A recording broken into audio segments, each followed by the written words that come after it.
설교문을 작성하고 작성한 설교문을 제가 사진 한번 읽어보죠. 읽어보면서 듣고 계실 분들을 머리를 한번 떠올려 봅니다. 어떤 특정한 분이 이렇게 떠올리실 때가 있죠. 이런 분이 이 설교를 들을 때는 심정이 어떨까? 그 설교문을 작성할 때 이미 대상을 염두에 두고 설교문을 작성하기 때문에 자칫 설교가 사적인 어떤 표현이 될 수가 있습니다. 그래서 설교자는 설교를 작성하면 반드시 먼저 1차적으로 이 설교의 대상은 특정인이 아니라 바로 나 자신이구나 하고 자기 자신에게 설교를 해보아라, 이런 설교학 시간 때 배운 이야기가 생각이 납니다. 설교의 1차 대상은 맞습니다. 설교자 자신입니다. 그래서 저는 설교문을 작성해서 이게 예배 전에 1시간 전에 먼저 저 자신을 앞에 놓고 제가 여기서 설교를 한번 해봐요. 하면서 이제 생각을 하는 것이죠. 이 설교 내용이 듣는 저 사람에게 과연 저 사람의 영혼이 거룩하게 되고 하나님의 나라를 사모하는 데 도움이 되는 선포인가? 아니면 그 사람의 형편을 너무너무 잘 아니까 그 사람의 형편에 맞는 설교를 내가 하고 있는가? 또는 그 사람의 심정이 요즘 사는 게 아닌데 너무 힘든데 그 사람의 심정에 위로가 되기 위해서 말씀을 찾아서 그 사람이 듣고 싶어 하는 설교를 하고 있는 건 아닌가? 설교를 하면서 긁는다는 것이죠. 만약에 그 사람의 삶이 영혼을 사모하는 것에 촉진이 되는 설교가 아니라면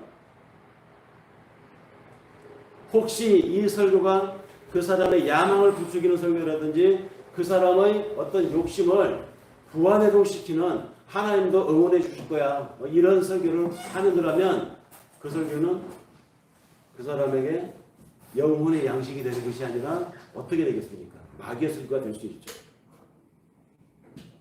당장 그런 설교는 파기해야 됩니다. 왜냐하면 적어도 세상에 살면서 유튜브로 또는 TV를 통해서 또는 여러 정보 매체를 통해서 우리 많은 정보를 듣습니다. 들으면서 내가 가지고 있는 식견에 그 글를 건 글르고 들을 건 듣는 것이죠. 그러면 교회에 와서는 어떤 정보를 들어야 될까요? 교회에 와서는 하나님의 말씀을 들어야 됩니다. 하나님의 말씀을 들어야 되는데 이 전해지는 이 강단에서 하나님의 말씀이 선포되는 순간만큼은 요만큼의 불순물도 사실 섞이면 안 되거든요. 오로지 하나님의 말씀만 전달되어야 되기 때문에 설교자는 설교를 작성해서 먼저 자신을 하는 사람대로 설교를 해보아라, 맞는 말입니다. 왜냐하면 성경은 이 기록자가 성령이기 때문입니다. 하나님이기 때문이죠. 하나님이 마태라고 하는 저자를 들어서 당신의 이야기를 하셨고 하나님이 욥이라는 인물을 들어서 그의 인생을 쓰게 했습니다. 하나님이 모세를 통해서 모세 오경을 쓰게 했어요. 그러니까 모세가 저자가 아니고 마태가 저자가 아니고 요한이 저자가 아닙니다. 성령 하나님이 그들의 지식과 그들의 인생과 그들의 캐릭터까지 사용하셔서 시대에 따라서 사람의 캐릭터를 들어서 하나님이 당신의 이야기를 쓰셨다는 것이죠. 그런 하나님이 저자인 성경을 오늘날 선포하는 데 있어서 그 설교문도 역시 나는 성령이 개입한다고 생각합니다.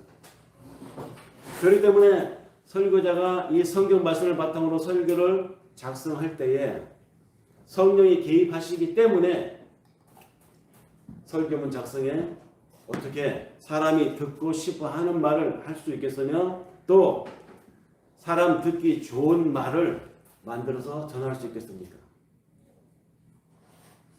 그래서 성경에 그런 말들이 종종 나옵니다. 그렇게 개입하시는, 선포하시는 애언자들의 말에 개입하시는 하나님을 가리켜서 선지자들의 영, 그 영의 하나님이다, 이렇게 말해요. 성경. 그러니까 이 설교 시간에 선포되는 하나님의 말씀은 영적인 시간이라는 것이죠. 영으로 받아들여야 한다는 것입니다. 영, 굉장히 중요하죠. 그런데 우리가 조심해야 될 것이 있습니다. 영으로 듣고 영으로 선포하고 영으로 해석하는 것이 중요하지만 영이면 다 영이냐? 조심해야 되는 영이 있습니다. 마귀에게서 오는 영도 있다는 것이죠. 그래서 사도 요한이 그의 편지 요한일서 4장 1절에서 이렇게 말합니다. 사랑하는 자들아, 영을 다 믿지 말라. 오직 영들이 하나님께 속하였나 시험하라. 왜냐하면 많은 거짓 선지자가 세상에 나왔기 때문이다. 이렇게 말합니다.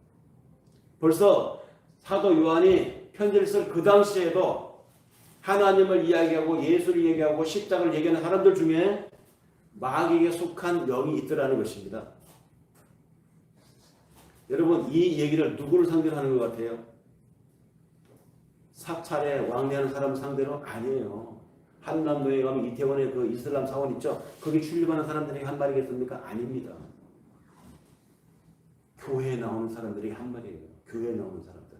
교회에 나오는 사람들에게 한 말이라고 하면, 그러면 교회에서 어떤 사람이 말을 합니까? 그간 시간에 목사가 말하죠. 그러니까 목사가 선포하는 설교 중에 마귀에게 속한 영이 있다는 것입니다. 마귀가 보낸 자들이 있다는 것. 거짓 선지자들이 말씀을 전하는 교사로, 그 말씀을 가르치는 목사로, 또 그 말씀을 실천하는 선교사로 일을 한다는 것입니다. 그런 사람들은 복음에다가 불순물을 섞어서 세상을 미혹하고 더 나아가서 교회에 나오는 하나님의 자녀들까지 흔들어댑니다.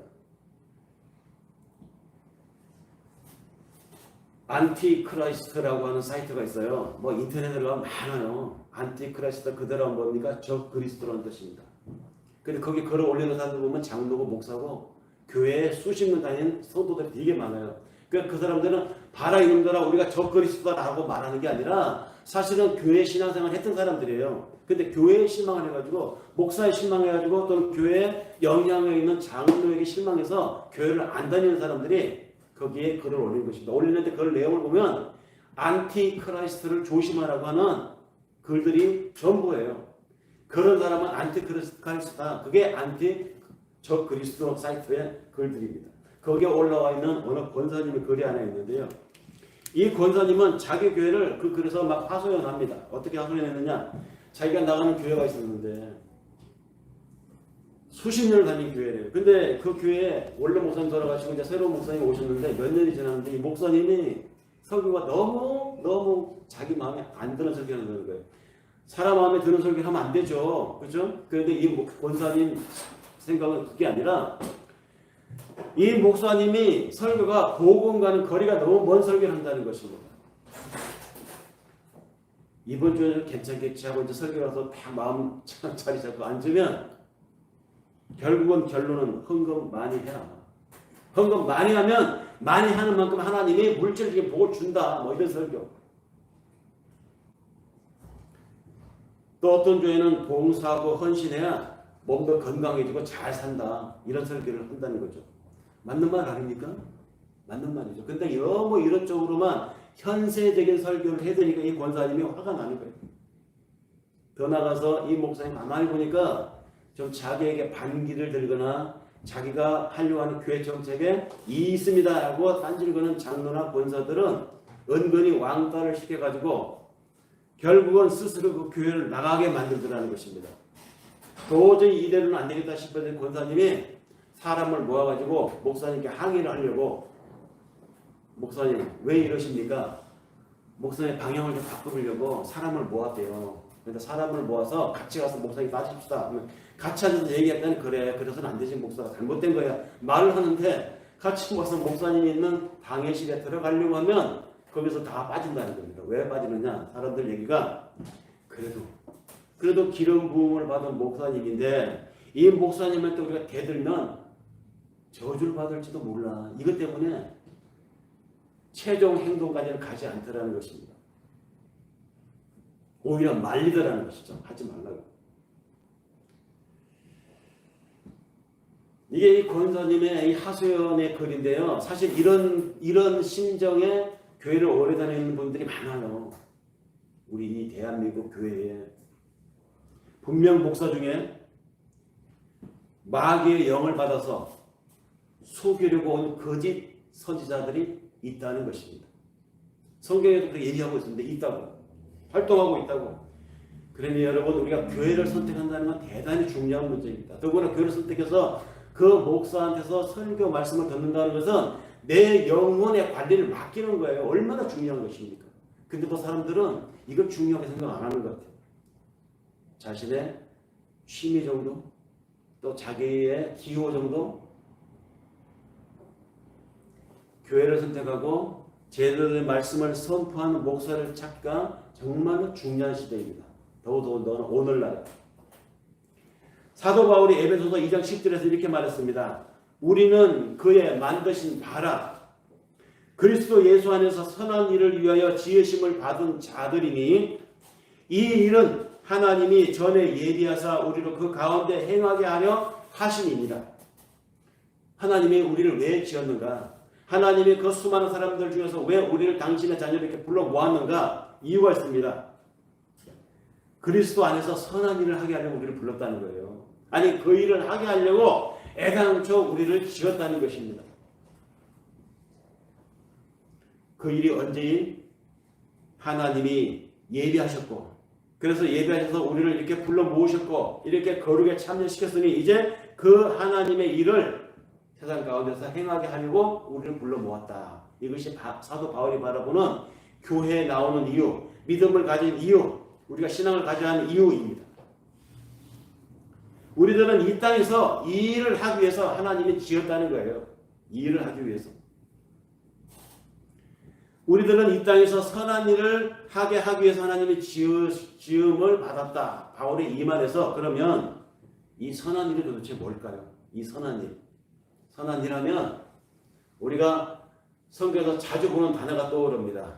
하나님이 지으시고 저녁이 되고 아침이 되니 첫째 날이라 또 지으시고 저녁이 되고 아침이 되니 둘째 날이라 쭉 나오죠. 거기에 매번마다 뭐가 나옵니까? 하나님 보시기에 좋았더라. 그 좋았더라. 이 말이 토브라는 말인데요. 선하다는 말은 토브라는 말입니다. 그러니까 하나님이 세상을 만드셨을 때쯤 다 좋았어요. 그것이 선한 상태였습니다. 마지막 날에 사람을 만드실 때는 어떻습니까? 부사까지 붙죠. 심히 좋았더라. 다른 것도 좋았는데 인간을 만드신 날은 하나님 특히 더 좋았다는 것입니다. 그 하나님 보시기에 좋았다. 이것이 선한 일이었습니다. 하나님의 창조 목적으로 돌아가서 다시 말해서 하나님이 이 세상을 만드신 그 처음의 의도로 돌아가서 그 하나님이 왜 나무를 만들고 그 하나님이 왜 바다의 짐승들을 만들고 그 하나님이 왜 인간을 거기다 만들었는가 만든 목적이 있다는 것이죠. 그 목적으로 돌아가서 하나님 만든 목적대로 모든 만물이 생명들이 움직이면 바로 그 상태가 하나님 보시기에 좋았더라. 특히 인간, 너희 사람들, 너희는 내가 만들고 나서 힘이 좋았더라. 토고. 이것이 하나님의 선한 일입니다. 그러면 하나님의 이 선한 일, 하나님의 우리를 만드신 그 목적을 그 효과적으로 나타내는 선한 일이 구체적으로 뭐냐? 구체적으로 성경에서 예수님이 그것을 딱 두 문장으로 표현하셨잖아요. 위로 너희 하나님을 사랑하고 아래로 너 아닌 다른 사람들을 네 몸처럼 사랑하라. 이것이 선한 일이다. 그럼 그 일이 어떻게 가능하냐? 하나님을 사랑하고 이웃을 내 몸처럼 사랑한다는 것이 어떻게 가능하냐? 가능하다는 것을 예수님이 보여주었습니다. 어떻게 남을 내 몸처럼 사랑해요? 불가능합니다. 그런데 가능한 방법을 알려주었습니다. 바로 예수 그리스도를 믿으면 가능하다고 했습니다. 예수 그리스도가 어떻게 살았길래? 그 예수 그리스도가 산 것처럼 살면 우리도 이웃을 내 몸처럼 사랑할 수 있다는 것이죠. 그러니까 선한 일이란 하나님의 일이고 하나님의 일이란 믿음이다. 선한 일, 하나님의 일, 믿음 이건 다 같은 단어입니다. 성경에서. 우리는 이 땅에서 하나님 일 하다 가는 겁니다. 우리는 이 땅에서 선하게 살다 가는 거예요. 우리는 이 땅에서 믿음 생활하다 가면 되는 것입니다. 다른 어떤 거 아무것도 사실은 필요 없어요. 무슨 내가 하나님을 믿어서 대단하고 위대한 업적을 남기겠습니까? 내가 이 세상 모든 사람들의 총망을 받는 어떤 위대한 일을 했다고 칩시다. 그게 뭐 어쨌게 인간으로서 하나님 앞에 아무것도 아니에요. 무슨 대단한 일을 한다고 하나님 제껴놓고 해보세요. 하나님 상관없는 일입니다. 그러니까 아무것도 아닌 것이죠. 또 하나님을 믿는다 하더라도 하나님 내가 당신을 믿으니까 나를 통해서 당신이 한번 큰 영광 받아보세요. 나를 들어 쓰시라고요. 그래서 어마어마한 일을 이루었다 칩시다. 인간 세상에서의 어마어마한 일이지 하나님 보셨을 때는 조족지연이 표도 안 나.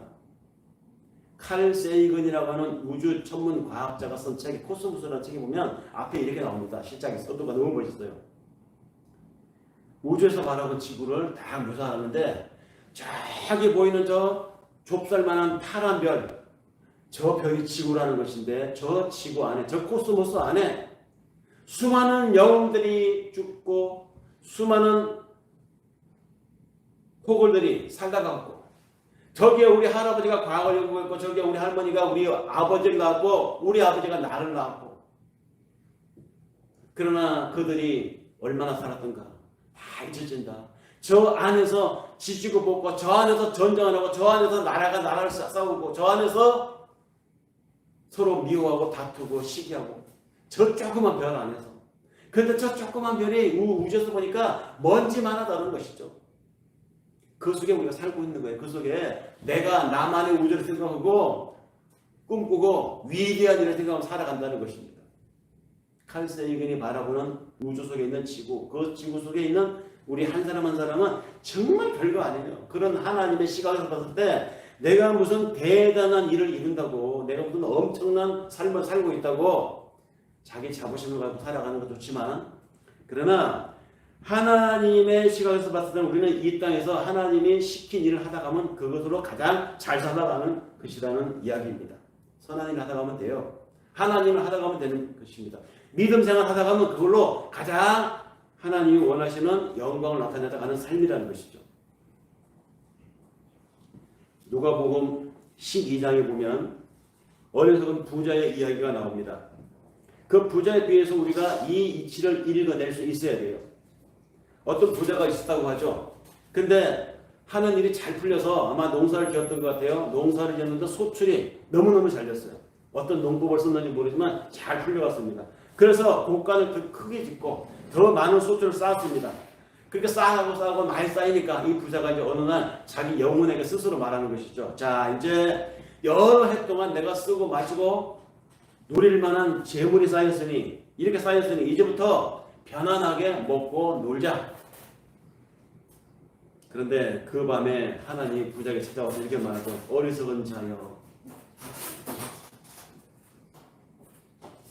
이 이야기를 잘못 읽으면 우리가 오해할 수 있어요. 도대체 이 부자가 뭘 잘못했길래 하나님이 이 부자에게 와서 어리석은 자여라고 했을까요? 뭘 잘못했죠 부자가? 그가 재물을 불려나가는데 다른 사람에게 줘야 될 임금을 안 주고 착취를 했습니까? 속였습니까? 아니잖아요. 열심히 일했습니다. 열심히 일해서 벌었습니다. 벌어서 자기 몫으로 쌓였습니다. 남을 속였다든지 남에게 도둑질 했다든지 이런 말이 없습니다. 열심히 일해서 쌓인 것을 창고에 쌓아놓고 이제 나이가 들었으니 이제부터 즐기면서 살아야 되겠다라고 하는데 뭐가 잘못됐어요? 사실 이 이런 삶이 우리 모든 사람들이 원하는 로망 아닙니까? 노후생활? 그래서 다 보험을 들고 그래서 다 연금을 들고 나이가 들면 생산력이 떨어지니까 그때를 대비해서 다 돈을 축적해 두잖아요. 뭐가 잘못됐어요? 하나님은 근데 그런 부자를 가르쳐서 어리석은 자여라고 불렀습니다. 우리 모든 사람들이 그런 로망을 꿈꾸며 노후를 꿈꾸며 지금을 준비하고 살아가는데 그럼 우리 모두가 다 하나님 보시기에 어리석은 자입니까? 그래요. 어리석은 자일 수 있어요. 왜 어리석은 자인가? 세상에 많은 사람들이 이런 관점으로 사실은 노후를 대비하고 살아가는데 그래서 열심히 살아가는데 왜 하나님 보시기엔 어리석은 자이냐? 보이는 것이 모든 것이라고 하는 생각 때문입니다. 바로 그것을 하나님은 너희들이 착각이야 이렇게 얘기하는 거예요. 착각 속에 살아가는 게 어리석은 인생이죠. 착각 속에 살아가는 거. 보이는 모든 것이 다다. 보이지 않는 것은 없다. 보이는 것이 전부이기 때문에 나는 보이는 내 인생이 너무 많이 보여. 그렇기 때문에 나는 모아야 돼. 그렇기 때문에 나는 안 먹고 지금 저축해야 돼. 그러고 나서 이제 나이가 들어서 이제 쌓아놓은 것을 갖고 즐기며 살리라 할 때 몸이 병나고 앞으로 40년을 먹고 살까 쌓아놨는데 내 몸이 병이 들어가지고 1년을 못 사는데 이런 어리석은 사람이 어디 있어요. 남들 다 여행 갈 때 나는 안 먹고 안 입고 아껴서 모아뒀다가 나중에 노인이 돼서 그때 나는 이제 이 쌓인 돈을 가지고 여행 가야 되겠다고 하는데 세상에 얼마나 지독하게 일을 해왔는지 관절이 다 나가고 뭐 조금만 한 오리만 가면 몸이 아파서 움직일 수가 없어. 돈 쌓아놓으면 뭐래요. 몸이 다 망가졌는데. 사람들은 착각을 한다는 것입니다. 왜? 내가 지금 계산하고 내가 지금 설계한 대로만 하면 완벽하게 될 것이라고 착각을 해요. 그건 사람의 생각에서는 합리적인지 모르지만 진짜 중요한 것을 놓치고 살아가는 착각된 인생이다. 그래서 하나님이 그 부자를 가리켜서 어리석은 자여라고 말한 것입니다. 내가 오늘 밤에 네 영혼을 데려가면 네가 쌓아놓은 것들 다 눕굿이 되겠느냐.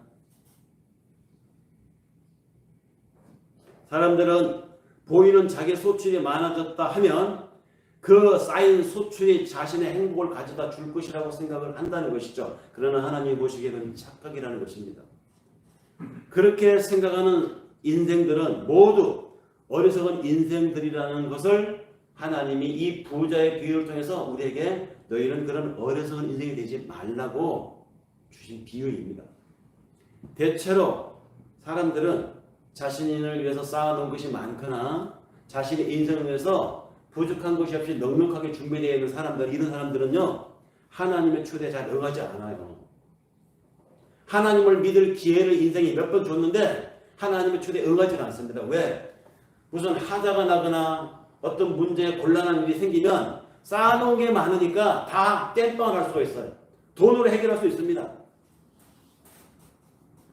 사실 살면서 자식에게 위기가 왔을 때 하나님을 바라보고 하나님께 매달리고 신앙을 가질 만한 기회였는데 다른 준비된 자원으로 대체를 해버린다는 것입니다. 살면서 우리에게 다가오는 위기들은 하나님을 만날 신앙을 가질 기회입니다. 하나님의 초대의 시간이에요. 근데 그 위기를, 인생의 그 어려운 시기를 하나님 앞에서 해석하고 하늘의 문제로, 하늘의 사인으로 받아들이는 사람들이 얼마나 될까요? 모든 사람에게 임하는 상황인데 사람들은 그것을 믿음의 기회, 하나님을 찾을 기회로 잘 보지 않는다는 것이, 그러니까 하나님이 당신을 찾을 만한 사람과 당신을 찾지 않은 사람으로 이미 구분해 놓았다는 것은 맞는 말 같아요. 그런 사람들은 하나님이 불러도 오지 않습니다. 그 오지 않는 그 이유를 또 한 비유를 들어서 이야기하죠. 마태복음에 그것에 해당하는 적절한 비유가 있는데요. 어떤 주인이 잔치를 열고 사람들을 초대를 했다고 합니다. 그런데 초대를 했는데 사람들이 오질 않는다는 것입니다. 왜 오지 않느냐? 이유가 있어요. 오늘 내가 새로운 밭을 샀는데 이 밭이 제값 주고 샀는지 내가 값을 주고 산 이 밭이 그 값에 되는지 안 되는지 감정평가해봐야 되고 알아봐야 된다고 올 시간이 없다는 것입니다. 또 어떤 사람은 왜 못 오느냐? 내가 소를 새로 샀어. 근데 이건 생산성 있는 소인지 질 나가는 소인지 한번 봐야 된다는 것입니다. 산 소를 시험해보러 가니라고 못 온다는 것이죠. 주인이 잔치를 벌여놓고 와라 하라고 초대를 했는데 사람들은 저마다 자신의 사정과 자신의 이해관계가 있어서 그것을 우선 생각하느라고 이 초대에 오지 않더라는 것입니다. 이분들뿐만 아니라 다른 사람도 다 핑계를 대고 안 왔어요. 장가 가야 되기 때문에 못 온다. 시집 가야 되기 때문에 못 온다. 그날 내가 어머니를 모시고 어디 여행 가야 되기 때문에 못 온다. 다 이유는 있죠.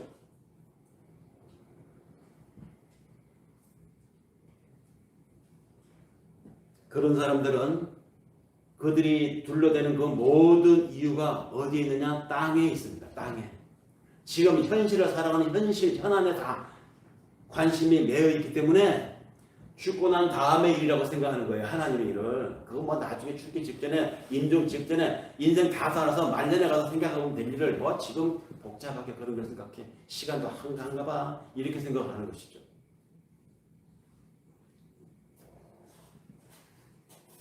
땅에 관심을 두고 살아가는 사람들은 하늘에 관심을 두지 않습니다.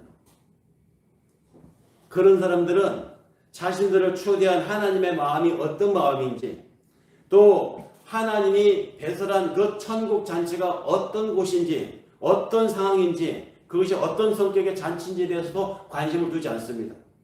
오로지 자신들이 땅에 벌려놓은 일들, 내가 가지고 있는 소유, 내가 지금 벌려놓은 사업장, 내가 지금 관계하고 있는 여러 가지 일들, 현안들, 거기 땅에 대해서 더 마음을 두고 있기 때문입니다. 소에게, 밭에게, 또는 시집가고 장가가는 일에 마음을 두기 때문에 하늘의 초대에 응할 관심도 없고 마음도 없습니다. 주인이 어떻게 합니까? 그래서 하인들을 시켜서 가서 아무나 데려와라. 그러니까 하인들이 나가서 데려왔는데 누굴 데려옵니까? 가난한 사람들, 병든 사람들, 소위 하나님의 초대에 번듯하게 응할 만한 입지가 안 되는 사람들, 이런 사람들을 막 데려왔습니다. 하나님은 그런 사람들을 다 불러 모아서 당신의 잔치 자리에 다 채웠어요. 그 잔치의 초대에 응한 사람들은 이 땅에서 자기 소유를 내세울 것이 없는 사람들이었습니다. 자기 소출을 기대할 수 없는 사람들이었습니다. 자기 재산이나 자신의 고소득 이런 것과는 거리가 먼 사람들이 하나님의 초대에 응하더라는 것이죠. 그러니 어떻게 보면 바쁘게 살아가는 것이 축복인 것 같지만 저주일 수 있어요. 사업이 너무 잘 나가면 하나님이 팍팍 밀어주는 것 같죠? 근데 그 잘 나가는 사업이 마냥 축복일까요? 그걸로 인해서 만약에 신앙이 흔들리거나 그걸로 인해서 교회 생활이 희미해지게 된다면 그건 축복이 아니라 저주일 수 있다는 것입니다. 역시 안티크라이스트에서 올라온 글인데요. 거기 보면 이런 글이 있습니다. 어떤 집사님 내외가 유원지 근처에 식당을 하시는데 크게 하나 봐요. 규모로. 그런데 주일날 가게 문을 닫기로 했대요. 처음에는 주일날이 매출이 가장 높은 위치랍니다. 거기가. 그래서 처음에는 아르바이트 시켜서 문을 열고 일을 하게 하고 자기네는 이제 와서 예배 마치고 오후에 가서 이제 영업을 하고 했는데 웬일인지 가게 문을 아르바이트를 시켜서 열어놓고 자기네 와서 예배를 드리면 마음이 항상 콩밭에 가 있더라는 거예요. 지금쯤 11시 피크 이 시간이면 손님이 가장 많이 몰릴 시간, 매출이 막 올라갔다니까 막 떠오른다는 것이죠. 근데 그러기를 몇 주 계속 하니까 나중에는 내가 예배를 드리는 것인지 콩밭에 와서 마음이 어디가 있는지 하나님 앞에 죄송하고 이게 아니더라는 것이죠. 선택을 해야 될 때가 됐습니다. 이 부부가 기도한 끝에 결단을 내렸습니다. 문 닫자. 그래서 수입에 덜 들어오면 덜 들어오면 그거 갖고 살자. 이것 때문에 우리가 하나님 앞에 집중할 수가 없다. 예배에 마음을 모을 수가 없다. 그래서 주일날 예배에 참석하는 날은 가게 문을 닫았다고 합니다. 장사가 가장 잘 되는 주일날 가게 문을 닫는다는 거 이거 대단한 결단 아니고는 할 수 없는 일입니다. 바로 그것이 뭐냐? 내가 죽는 거예요. 바로 그것이 십자가의 삶입니다. 십자가의 삶은 이 세상에서 내가 나를 하나님 앞에 부인하는 삶인데 그 십자가의 삶이잖아요. 신앙생활을 하는 것도 아닌 것이 그렇다고 안 하는 것도 아닌 것이 점점 교회 생활에 이게 걸림돌이 되고 자신의 신앙만 집중하게 하는 이런 일에 이것이 자꾸 장애가 된다고 생각되면 결단하는 이런 믿음들. 종종 보면 주일날 가게 문 닫은 곳 있죠. 주일날은 쉽니다. 그거 얼마나 큰 결단했겠어요. 사실 주일날 쉬는 사람들이 외식을 많이 하는데 엄청난 손해입니다. 세상적으로 따져볼 때. 하지만 신앙생활에 방해가 된다면 어떤 손해도 감수하겠다고 하는 그 결단이 바로 하나님 앞에 내 십자가를 지고 살아가는 나의 자기 부인이라는 것이죠. 우리는 이 세상을 살면서 죄로 오염된 이 육신을 가지고 살기 때문에 항상 죄의 타협에 우리가 열려있는 상태로 살아요. 하나님을 믿고 살아가지만 항상 그래서 우리는 흔들리며 살아가는 것입니다.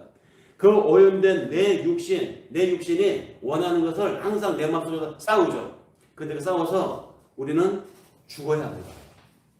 욕심 앞에 죽어야 되고 내 이익 앞에 내가 죽어야 되고 하나님 앞에 거룩함에 방해가 된다고 하면 그 현실적으로 나한테 어떤 불이익이 온다 하더라도 나는 거기에 죽어야 한다는 것이죠. 신앙생활은 이 세상을 살면서 내 힘을 키우는 게 아니라 내 힘을 빼는 거, 이게 신앙생활이에요. 근데 사람들은 착각을 해요. 교회 다니면 하나님 믿으면 예수 믿으면 하는 일 잘 풀리고 심지어 헌금하는 것까지도 하나님 앞에 내가 이만큼 죽습니다라고 하는 의미로 내는 게 아니라 이만큼 냈으니까 하나님 알아서 저쪽으로 채워주실 줄 믿습니다. 이게 뭡니까? 이게 헌금이 아니고 이건 투자죠. 그렇게 하는 건 헌금이 아니에요. 헌금이 헌자. 내만큼 손해입니다. 사실은. 내만큼 내 물질이 그만큼 비는 거예요. 근데 내면서 하나님이 채워줄 거라고 한쪽에 기대라고 한다면 뭡니까? 이 드리는 이거의 중심추가 하나님께 있는 게 아니고 나한테 있는 거잖아요.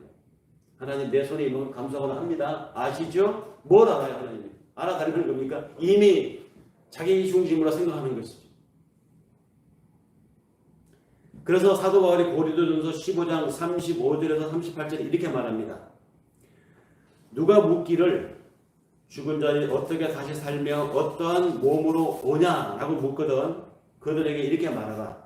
어리석은 자야, 너의 뿌리는 씨가 죽지 않으면 살아나지 못하겠고 또 너의 뿌리는 것은 장래 형체를 뿌리는 것이 아니요 다만 밀이나 다른 것의 알갱이 뿐이로되 하나님이 그 뜻대로 저에게 형체를 주시되 각 종자에게 그 형체를 주시느니라. 성경은 종종 곳곳에서 우리에게 말합니다. 너희 몸은 육체의 씨다. 우리의 삶을 가리켜서 육신의 씨라고 말을 합니다. 그 씨가 죽지 않으면 부활에 참여할 수 없는 몸이다. 육신의 탐욕 앞에 세상을 향한 집착 앞에서 나를 죽이지 않으면 내 육신의 씨를 죽이지 않으면 깨끗한 몸, 새로운 몸, 부활의 몸으로 들어갈 수 없다. 이 얘기를 하는 거죠, 바울이. 꽃씨를 땅에 뿌렸을 때 그 씨가 땅에 들어가 죽어야 아름다운 꽃이 피잖아요. 그것처럼 우리들은 이 땅에서 죄로 오염되어 있는 내 육신의 씨를 죽여야 돼요. 죽여야 하나님이 내 몸을 통해서 내 삶을 통해서 일을 하십니다. 그 예를 하나님이 이스라엘 역사 쪽에서 보여주셨잖아요. 이스라엘이 애굽에 살 때 그들을 끌어냈잖아요. 어디로 가려고? 가나안 땅에 가게 하려고. 애굽 땅은 이 세상이잖아요. 하나님 이 세상에 우리를 끌어냈어요. 광야로 끌려 나온 우리 삶이 신앙생활이에요. 근데 그 신앙생활에서 어떡합니까? 우리 어디로 가려고? 하나님의 나라, 하나님의 세계에 살려고 우리 끌어낸 거예요. 가나안에 살려고. 그래서 애굽에서 세상에서 이끌려 나온 우리들이 가야 할 곳이 어디입니까? 가나안 땅입니다. 그 상징으로 보여준 것이 이스라엘의 출애굽 이야기예요. 하나님이 이스라엘 출애굽시켜서 광야에서 어떻게 했습니까? 다 죽였잖아요. 그 광야에서 60만 명을 다 죽였어요. 그리고 광야에서 태어난 신세대 60만 명을 데리고 가나안 땅을 들어갑니다. 이 얘기가 무슨 얘기입니까? 하나님이 세디스트예요. 누구 죽이고 집단 학살시키는 이런 걸 즐기는 사람입니까? 그런 존재 아니잖아요, 하나님이. 그 사건을 통해서 보여주는 상징이 있다는 것이죠. 죽어야 산다. 광야에서 60만 명을 죽이고 그 광야에서 새로 태어난 뭡니까 이게? 부활의 몸으로 태어난 중생한 거듭난 60만 명을 데리고 가나안 땅에 들어간다. 이 얘기는 우리가 인생이라고 하는 신앙생활이라고 하는 이 광야 생활에서 내가 내 육신의 씨가 죽어야 하나님이 일을 하신다는 것. 그것을 상징적으로 보여준 것입니다. 이 땅에서 우리의 육신이 내 집착이 그렇게 죽는 것을 가리켜서 성경은 순종이라고 표현을 하죠. 순종. 또 다른 곳에서는 그 순종을 뭐라고 얘기합니까? 하나님의 거룩이라고 이야기합니다. 그래서 사도 바울이 고린도전서 15장 42절에 44절에 이렇게 말합니다. 죽은 자의 부활도 이와 같으니 썩을 것으로 심고 썩지 아니할 것으로 다시 살며 육체된 것으로 심고 영광된 것으로 다시 살며 약한 것으로 심고 강한 것으로 다시 살며 육의 몸으로 심고 신령한 몸으로 다시 사나니 육의 몸이 있은즉 또 신령한 몸이 있느니라. 내가 때로는 하나님을 원망하고 내가 때로는 세상의 욕심에 탐닉해서 나도 휘둘리기도 하지만 그런 육신의 몸을 갖고 있어요. 그러나 그 육신이 바로 또 한쪽에 신령한 몸이 있다는 것입니다. 그게 우리예요. 그게 광야에서 있는 우리들입니다. 그게 이 광야 인생을 살아가는 우리의 신앙생활의 양면성입니다. 우리는 예수처럼 부활의 몸을 입기 위해서 새 몸을 입기 위해서는 그 예수가 그랬던 것처럼 십자가를 통과해야만 합니다. 우리는 십자가를 통과해야 할 사람들이지 예수 믿고 만사형통 성공 가도를 달리할 사람들이 아니에요. 이 점을 이상하게 교회에서 계속 설교들을 강조해 오다 보니까 현세 축복을 곧 믿음으로 연결시키는 이런 괴이한 사상이 만연되어 있는 것입니다. 마태복음 17장 예수님이 변화산 사건에서 그 예를 보여주셨잖아요. 마태복음 17장 변화산 사건이 무슨 얘기입니까? 예수님이 변화산에 올라갔는데 거기에 모세와 엘리야가 나타났잖아요. 그리고 그 순간 예수님의 몸이 변했어요. 아직 십자가를 지기 전인데 예수님이 변한 것입니다. 하얗게 마치 부활하여 나타난 몸처럼 변한 것입니다. 그 이야기가 변화산 사건 이야기죠. 예수가 변화산에 올라갈 때요, 제자들 3명을 데리고 갔습니다. 베드로, 야고보, 요한, 이 3사람 데리고 갔어요. 거기에서 같이 올라온 제자들 3명에게 당신의 부활체의 몸을 보여주었습니다. 동시에 이 세 제자들이 뭘 봤냐면 엘리야도 보았고 모세도 보았어요. 왜? 이 드문 장면, 귀한 장면, 쉽게 볼 수 없는 이 장면을 예수님은 3명의 제자들만 데려갔을까요? 나머지 제자들 데려가서 다 보여주면 좋았잖아요? 근데 안 보였어. 3명만 데려가서 3명에게만 보여줬어. 왜 그랬을까요? 이 장면을 본 제자들과 이 장면을 보지 못한 제자들이 어떤 차이가 있느냐를 이 성경 말씀을 읽고 기도하는 오늘 우리들에게 알라는 것입니다. 본 자와 보지 못한 자의 차이가 어떤가? 변화산에 영광된 예수의 모습을 본 자와 그것을 보지 못한 자의 차이가 무엇인지를 알려주기 위해서 3명만 데리고 올라가서 보여주었다는 것입니다. 예수가 변화산에서 장차 빛나는 영광으로 이 땅에 올 당신의 부활체 몸을 분명히 보여주었습니다. 그런데 그 영광의 몸은 사실 주님이 십자가에 죽고 난 뒤에 부활체로 나타날 때까지는 볼 수 없는 몸이었잖아요. 그런데 미리 보여줬다는 것이죠. 그래서 예수님이 현장에서 그것을 본 세 제자에게 말했어요. 너희가 여기서 지금 본 이 장면을 절대 내려가서 다른 제자들에게 말하지 마. 다른 사람에게 말하지 마.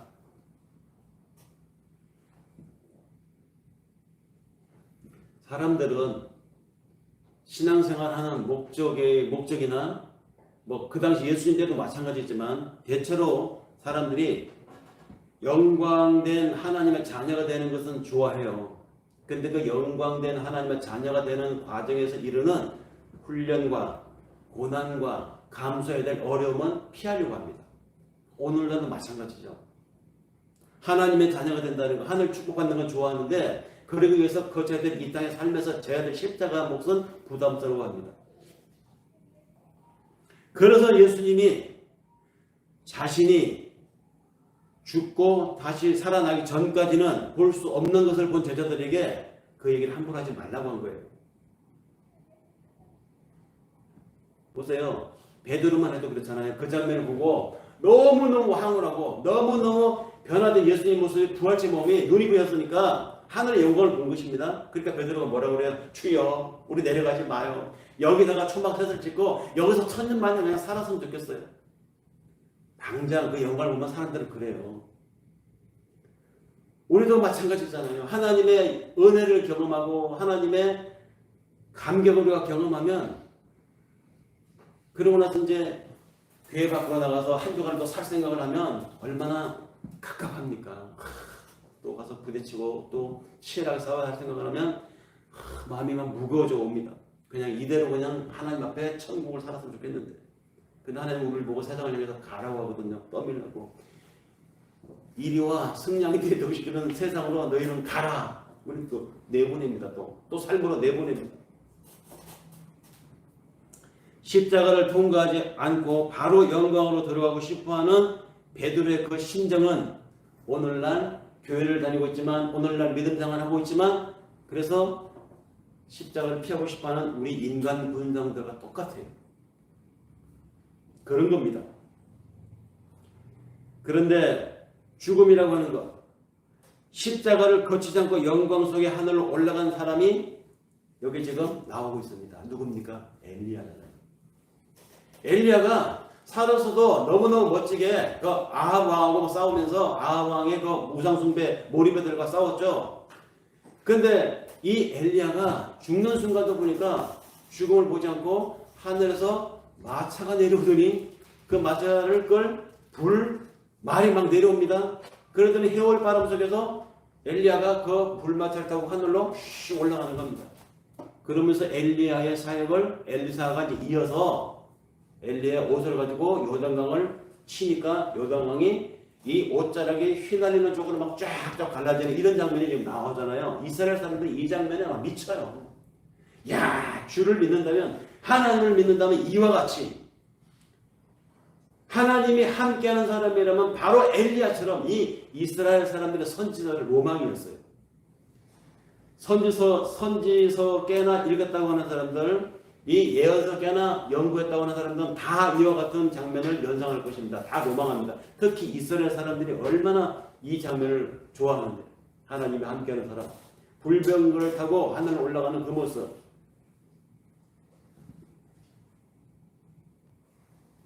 그렇게 죽음을 보지 않고 영광 가운데 하늘로 올라간 한 사람, 엘리야. 근데 이 엘리야가 이 세 제자가 모세와 함께는 주님을 보고 변화된 모습을 보고 그 엘리야가 있는 걸 보고 예수님께 물었겠죠. 모세는 누굽니까? 왜 왔습니까? 엘리야는 왜 왔습니까? 말했을 때 그들과 주고받은 대화에서 예수님이 하신 말씀이 있습니다. 엘리야 맞아. 그런데 그는 십자가를 거부하고 하나님의 영광만 누리려고 하는 유대인들에게 선망의 대상이었던 그 엘리야, 그러니까 베드로도 야고보도 요한도 다 유대인이니까 마찬가지 생각을 했을 겁니다. 그들에게 예수님이 뭐라고 하냐면, 변화산에서 내려오신 예수님이 그 세 명 본 제자들에게 말했습니다. 엘리야가 이미 세상에 왔는데 그 다음 이야기 계속 해줬을 것입니다. 제자들 세 명이 그 다음부터 말을 안 해요. 산에 내려오니까 밑에 제자들이 있었겠죠. 그 제자들과 함께 있는 자리에서 예수님이 놀라운 말씀을 하십니다. 엘리야가 왔다. 이미 왔다. 그러니까 올라가지 않았던 제자들이 막 놀라서 묻죠. 예? 언제 왔어요? 우리가 아까 아는 그 불병 타고 간 엘리야. 정말 엘리야가 왔단 말입니까? 그런데 예수님 그 다음 말씀이 수수께끼 같은 말씀입니다. 엘리야가 이미 왔는데 사람들이 그를 너무 함부로 대해서, 이런 수수께끼 같은 말씀에 위에서 보고 예수님 설명한 것을 그런 세 제자는 알고 있었어요. 그 말이 무슨 의미인지. 그런데 밑에 있는 제자들은 그 말이 무슨 의미인지 수수께끼 같았습니다. 성경에는 이렇게 말합니다. 그 세 제자들은 그 엘리야가 세례 요한인 줄로 알고 있었다라고 소개하고 있어요. 그러니까 세 명의 제자들은 예수님 설명해 줬죠. 위에서 엘리야가 왔는데 그 엘리야를 사람들이 임의로 마음대로 대하였다. 뭡니까? 누구를 가리킵니까? 세례 요한을 가리키는 것이었어요. 아니 세례 요한이 어떤 존재입니까? 회개를 외치고 세례를 주고 하나님의 일을 FM대로 했던 사람입니다. 그랬다고 그가 나중에 바른 소리 했다고 왕에게 잡혀가서 감옥에 갇혔다가 나중에 왕의 잔치 다니고 무슨 페스티벌 때 목이 잘려서 죽은 사람이잖아요. 이스라엘 사람들은 그 세례 요한이 그렇게 비참하게 죽은 세례 요한이 엘리야? 받아들일 수 없어요. 믿을 수가 없었습니다. 아니야. 그건 너무 억지해서 그럴 수 없어. 우리가 아는 엘리야는 죽음을 보지 않고 불병을 타고 하늘로 올라간 그 엘리야인데, 그 엘리야가 저렇게 무참하게 한 소녀의 농간에 의해서 목이 잘려서 쟁반에 담겨져서 내온 그 엘리야라고? 아니, 믿고 싶지 않았어요. 세속적인 사고를 가지고 성경을 읽는 사람들, 또 그런 욕망을 가지고 성경을 보는 사람들은 불명거를 타고 산채로 하늘로 올라간 엘리야를 로망할 것입니다. 하나님을 믿는다면 이와 같이 성천할 수 있는, 하나님을 믿는 사람이라면 하나님이 이와 같이 죽음을 보지 않고 저 멋진 세상으로 모든 사람들 앞에 보아라, 하나님이 지키는 자는 이와 같으니라 하고 선전으로 홍보 문구로 글을 쓸 것이다. 이렇게 생각해요. 고로 나도 하나님 믿으니 저요 그렇게 해주십시오. 이런 욕심이 그 속에 되어 있다는 것이죠. 이것이 우리 사람들의 로망입니다. 그렇기 때문에 세례 요한처럼 죽임을 당한 그가, 세례 요한으로 죽은 그가 엘리야였다? 인정하기가 쉽지 않았다는 것입니다. 하지만 변화산에서 예수의 영광을 본 제자들은 그런 세속적인 사고관, 그런 세속적인 시각에서 이미 벗어나 있었어요. 알고 있었습니다. 아, 이와 같이 세례 요한이 하나님의 영광을 들기 위해서 소반에 머리가 잘려서 실려 나온 것처럼 우리 주님도 이 길을 가시겠구나 짐작하고 있다는 것이죠. 엘리야의 영광은 세례 요한의 삶을 통해서, 즉 십자가를 통해서만 얻을 수 있는 것임을 적어도 변화산 올라간 제자들은 거기서 보여주신 주님의 강해를 통해서 짐작하고 있었다는 말입니다. 믿음을 소유하여 살아가는 오늘의 우리들은 바로 그 길을 가는 사람들입니다.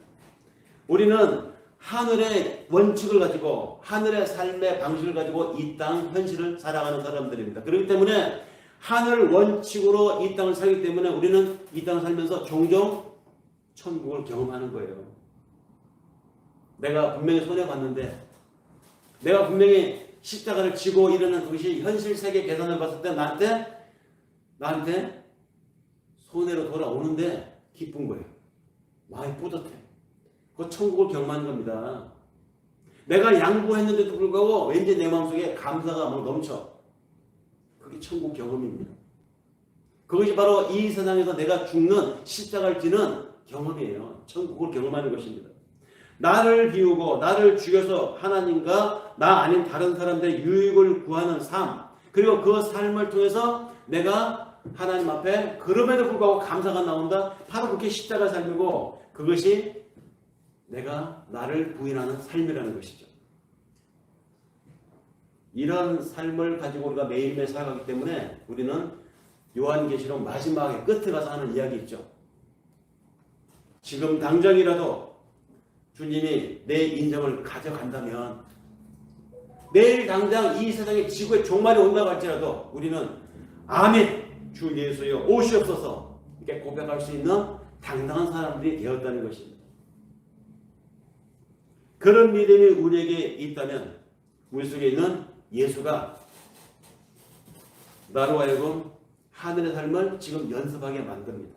하늘의 삶은 하늘에 가서 어느 날 갑자기 만들어지는 게 아니에요. 이 땅에서 이미 그런 삶을 통해서 우리가 만들어져 간 사람들이 모인 것이 하늘 삶이에요. 이 땅에서 지 멋대로 살고 지 하고 싶은 대로만 하고 살던 사람이 어느 날 갑자기 그 천국에 갖다 놔보세요. 못 살아. 그 사람에게 거기가 지옥일 거예요. 보이는 사람만 다 멍청하고 바보 같아. 뭐 저렇게 당하고 살아. 난 참을 수가 없어. 그 참을 수 없는 그 세계의 룰이라면 이 사람은 거기 어떻게 했어요? 나한테 맞는 세계를 가겠다고 하겠죠. 갈 거야. 그런데 그런 세계는 천국에 가서만이 아니겠습니까? 이 땅에서도 그런 삶이, 그런 공동체가 있다면 이미 거기가 하나님의 나라가 임한 곳이라는 것이죠. 교회는 그런 곳입니다. 말씀을 정리하겠습니다. 예수가 다시 오는 그 날은 그런 의미에서 오늘 내가 살아가는 날과 다르지 않다. 이미 나는 예수가 다시 오는 그 날을 지금 살고 있기 때문에 정말로 미래에 정해진 어느 날, 그 날이 예수님이 재림하는 그 날이 닥쳐도 오늘 내가 살아가고 있는 이 날과 얼마나 다르겠습니까? 같다는 것이죠. 왜? 예수는 이미 우리 안에 계시기 때문에. 우리 안에 계신 그 예수가 나로 하여금 지금은 보이지 않고 지금은 느껴지지 않지만 삶에서 순간순간 어느 날 문득문득 당신의 일하심으로 나를 감사하게 하고 당신의 발현으로 내가 하나님의 은혜에 그래도 당했는데도 양보했는데도 손해가 발생했는데도 감사가 일어난다면 예수가 지금 나를 살고 있는 거예요. 바로 그 순간이 예수의 재림입니다.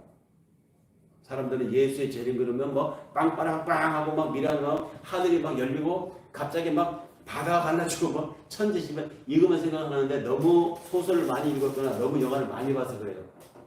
예수의 재림은 다른 것이 아니라 내가 예수로 사는 순간 예수가 내 삶에서 나타날 때가 예수의 재림이에요. 재림이라는 말을 그 원어사를 찾아보면 빠루지아거든요. 빠루지아라는 말이 뭐냐? 나타난다는 뜻이에요. 나타난다. 다시 나타난다가 아니라 그냥 나타난다. 그 얘기 뭡니까? 내 삶에서 하나님이 나타나면 그게 재림이에요. 물론 정해진 날 하나님의 계획 속에 미래의 어느 날 재림이 있을 것입니다. 요한계시록 예고된 대로. 그러나 천국이 저 먼 곳에 있지만은 않고 이 땅에 내 삶에서 나타나는 것처럼 예수의 재림 또한 그와 같다는 것이죠. 그래서 우리가 신앙 고백 꼭 하잖아요. 사도신경 하죠. 거기에 영생을 믿사오며 다시 사는 것을 믿사오며 다 하는데 그 뭐 안 나옵니까? 재림은 안 나온다는 거예요. 왜 재림이 언급이 없겠어요? 사도들의 신앙 고백에서. 재림은 오늘 사는 예수이기 때문에 안 나오는 거예요. 그래서 우리는 그 예수의 본격 재림 때와 같은 지금을 살고 있습니다. 그런 사람들이, 그런 우리가 아멘, 주 예수여 오시옵소서라고 말할 수 있지 않겠습니까? 예수 앞서가시니 두려 말고 용기 있게 힘써 싸우세 죄 우승이 얻을 때까지